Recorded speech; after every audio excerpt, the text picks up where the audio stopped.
ओम नमो भगवते वासुदेवाय। ओम क्लीं कृष्णाय नमः। श्री राधे राधा कृष्ण आप सभी के जीवन में शुभता दें, धन धान्य की बरसात करें और अष्टलक्ष्मी स्वरूप राधा रानी आपके घर में विराजे। अष्टलक्ष्मी का वास हो आप सभी के घर में, इसी मनोकामना के साथ शुरू करते हैं यह अद्भुत चमत्कारी विषय और शो आज का अमावस्या का स्नान और दान। बात करेंगे एक एक पहलू पर, छोटे छोटे पहलुओं पर, और कैसे अमावस्या से पुण्य की प्राप्ति की जा सकती है। अमावस्या तिथि का महत्व क्यों है इतना ज्यादा, और क्यों कहते हैं कि अगर हम सांसारिक जीवन में हैं, अगर हम भौतिक जीवन में हैं, सुख सुविधाओं को, ऐश्वर्य को, अपने वंश वृद्धि को, परिवार सुख को, परिवार की समृद्धि को बढ़ाना चाहते हैं, तो उसमें जो है वह अमावस्या तिथि का अहम रोल हो जाता है, या कहिए कि यह अतिशय महत्वपूर्ण तिथि हो जाती है। हम सब के गृहस्थ जीवन में जो लोग हैं या गृहस्थ आश्रम में जो लोग हैं उनके लिए तो यह अमृत तुल्य तिथि है। देखिए, अमावस्या तिथि क्यों महत्वपूर्ण है, सबसे पहले तो इस पर चर्चा कर ली जाए।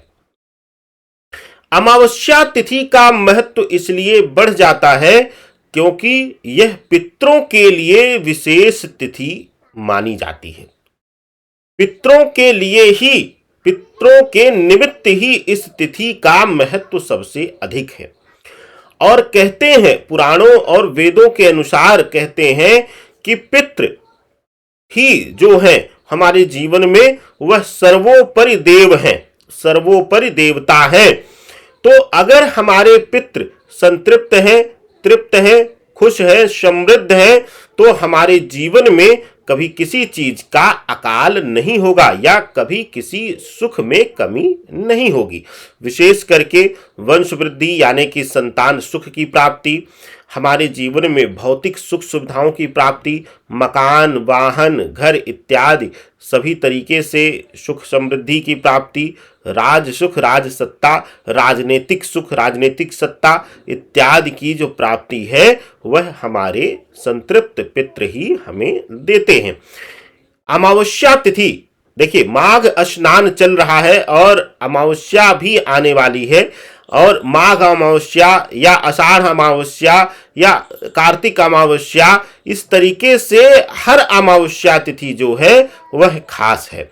अमावस्या तिथि में किया गया गंगा स्नान, गंगा तट पर गंगा में लगाई गई एक एक डुबकी जो है वह हजारों गौदान के समान माना जाता है। एक एक डुबकी आपके जीवन से अनेकों नेक पाप को, अब पाप क्या है, देखिए एक विशेष शो में हमने बोला था, एबीपी गंगा के एक शो में एक महानुभाव धर्मशास्त्री बनकर बैठे थे और बार बार वह चंद्र ग्रहण का जिक्र कर रहे थे। तो हमने उनसे तिथि का महत्व पूछा तो नहीं कुछ बोले, वो टाल गए। लेकिन वहां पर हमने बोला, जब हम गंगा स्नान की बात करते हैं तो किन मैल को, किस प्रकार के मैल को, किस प्रकार की गंदगी को हम धोने की बात करते हैं, आइए आज जानते हैं। बहुत कम लोग बताएंगे। हम अपने जीवन में भौतिक और तामसिक सोच से, तामसिक आवरण से, उसके परत से हम मैले हैं। मुक्ति, मोक्ष, संतृप्ति, यह शब्द तभी सार्थक हो सकता है जब हम इन दो चद्दर जो लगे हुए हैं, दो परत हैं, इनको हम काट करके, फाड़ करके और इनसे मुक्त होकर विरल होंगे और उस गंगा में विलय कर जाएंगे। अब कहते हैं कि जी मर जाते हैं तो अस्थियां, नहीं, जीते जी सुख और दुख और मोक्ष इसी जीते जी जीवन में है। ऐसे ऐसे लोग होंगे जिनके 5 से 10 संतान होंगी लेकिन उनको पानी देने वाला नहीं होगा, और कुछ ऐसे लोग भी हैं जिनके एक भी संतान नहीं है, निसंतान है वो, और पूरा राष्ट्र उनको संतान के स्वरूप मानकर उनके लिए खड़ा है, उनके लिए प्रार्थनाएं करता है। यह सिर्फ आपके इसी आवरण से मुक्त होने का फल है। तो जब हम गंगा में एक एक डुबकी लगाते हैं, और 7 डुबकियों के भी 5 डुबकियों 7 डुबकियों का भी मैं महत्व बताऊंगा किसी अन्य वीडियो में। अभी बस इतना बताते हुए चलता हूं, आप सबको हिंट देते हुए चलता हूं, नहीं तो बहुत बड़ी हो जाएगी वीडियो, कि जब हम डुबकी लगाते हैं तो अपने जीवन से उस भौतिक मोह माया, उस तामसिक मोह माया से मुक्ति पाने के लिए, मोक्ष पाने के लिए हम लगाते हैं। शरीर के मैले को धोने के लिए नहीं, शरीर तो पूरा ही मैला है, मैले से भरा हुआ है, तो उसको हम नहीं पवित्र करते। मन की पवित्रता के लिए जाते हैं कि हमारे आवरण के मानसिक आवरण को मां गंगा पवित्र करे और मोक्ष की प्राप्ति हो। अब बात करते हैं कि अमावस्या तिथि में किस किस स्नान करके किस किस दान को, किस किन वस्तुओं के दान को, किन वस्तुओं के दान से हमारे जीवन में सुख समृद्धि और भौतिकता आती है, और किन वस्तुओं के दान से क्या क्या लाभ होता है। हम भौतिक जीवन में सबसे पहला जो हमारा ध्यान जाता है अपने शरीर पर पड़े हुए वस्त्र से जाता है। तो अगर आप अमावस्या तिथि में अपने माता पिता, बड़े बुजुर्गों, अपने गुरुजनों को नववस्त्र दान करते हैं, इस दिन गंगा स्नान करके, अगर आप गंगा तट पर जा सकते हैं तो गंगा तट पर जाइए, नहीं तो आप अपने स्थान पर रहकर घर पर गंगा जल मिला करके स्नान करिए, और अपने बड़े बुजुर्गों, बूढ़ों को, या फिर आप अपने गुरुजनों को, श्रेष्ठ जनों को अगर वस्त्र का दान करते हैं तो उससे आपके वैवाहिक जीवन, संतान सुख इत्यादि में जो भी बाधाएं आ रही होंगी वह दूर होंगी, और आपके जीवन में अगर कोई अकाल चीज लिखी हुई है, किसी चीज का अकाल लिखा हुआ है, तो वह शांत होगा और वहां पे शुभता मिलेगी।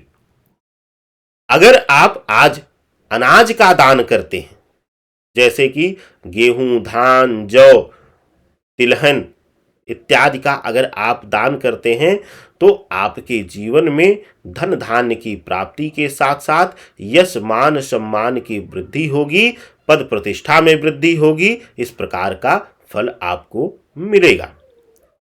अगर आप संतान पीड़ा से पीड़ित हैं तो आप आज स्नान इत्यादि करके गुरुजनों को, जरूरतमंदों को आप घी का दान करिए।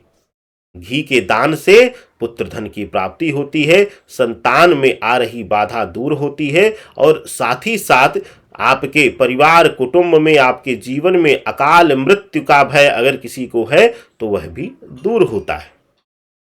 काला तिल, काले तिल का अगर आप दान करते हैं तो शनिदेव की अगर आपको पीड़ा मिल रही है, शनिदेव पीड़ित हैं, तो आपको वहां से मुक्ति मिलती है, मोक्ष मिलता है, शनिदेव की पीड़ा से शांति मिलती है, सुख समृद्धि की प्राप्ति होती है। अमावस्या तिथि में अगर आप अपने हाथ से विशेष करके श्रृंगार की वस्तुएं दान करते हैं, श्रृंगार की वस्तु कन्याओं को दान करते हैं, जरूरतमंदों को दान करते हैं, तो आपके जीवन में शुक्र पीड़ा शांत होती है। अगर गलत आरोप प्रत्यारोप आपके ऊपर लगते आ रहे हैं और आप उनसे परेशान हो चुके हैं, तो श्रृंगार की वस्तुओं का अमावस्या तिथि में दान करिए, आपके लिए शुभ होगा, आपके जीवन में सुख समृद्धि आएगी। आज के तिथि में यानी कि अमावस्या तिथि में अगर आप विशेष रूप से कोई लक्ष्य की प्राप्ति करना चाहते हैं, कोई विशेष फल प्राप्त करना चाहते हैं, तो आप चने का दान करिए। चना ले लीजिएगा, चने का दान, और 11 दाने या 21 दाने पहले माँ गंगा को समर्पित चने कर दीजिएगा, उसके बाद चने का दान करिएगा, और जिस लक्ष्य से आप वह संकल्पित दान कर रहे हैं उस लक्ष्य की प्राप्ति होगी। जब भी दान करिए तो आप विशेष रूप से ओम नमः शिवाय या ओम नमो भगवते वासुदेवाय या सिर्फ हरि नाम, कहते हैं कि महामंत्र है हरि नाम, श्री राम जय जय राम या श्री कृष्ण राधे कृष्ण के नाम से आप मन में स्मरण करते हुए वह दान करिए और अमावस्या तिथि पर अपने पितरों को तृप्त करिए। अगर कहीं से काल सर्प दोष है, काल सर्प दोष है, पितृ ऋण किसी ने बताया हुआ है, पितृ बाधा किसी ने बताया हुआ है, तो आप आज अमावस्या की तिथि में विशेष रूप से भोजन बना करके, चावल इत्यादि पका करके या खिचड़ी पका करके आप काले कौवों को डालें। जहां पर देखें कि काले कौवे आते हों, या अपने छत के मुंडेरी इत्यादि पर डाल दीजिए। यह आपके लिए पितृ ऋण, पितृ बाधा से आपके शांति करेंगे और आपको मुक्ति मिलेगी, सुख समृद्धि की प्राप्ति होगी। आनंद लीजिए अमावस्या के स्नान का और जरूर करिए आपकी जरूरतों के अनुसार आपके जीवन में दान। अमावस्या का दान, एक एक दान, एक एक कण आपके लिए वरदान साबित होगा। आप सभी के शुभ मंगल कामना के साथ मैं आचार्य राकेश चतुर्वेदी अब आदेश लेता हूं। हर हर महादेव शिव शंभु। ओम नमो भगवते वासुदेवाय।